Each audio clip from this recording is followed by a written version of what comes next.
Hey everybody, and welcome back to another video on the channel. In today's video, I'm going to show you how to install Steam on Windows 11. Let's get started.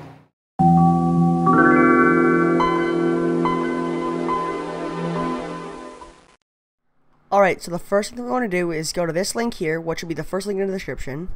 So go to that page, and it should bring you to here. And it should say install Steam right here, and you want to click on it. And it has installed the Steam setup. Now click yes. Click next, install,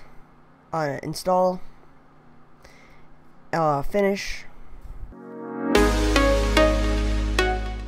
Alright, now Steam is installed, so we can click on this right here, and there we go, we have Steam installed on Windows 11. Alright, I hope you guys enjoyed this video. If you did, please leave a like, subscribe, comment down below, share with your friends, and until next time, goodbye.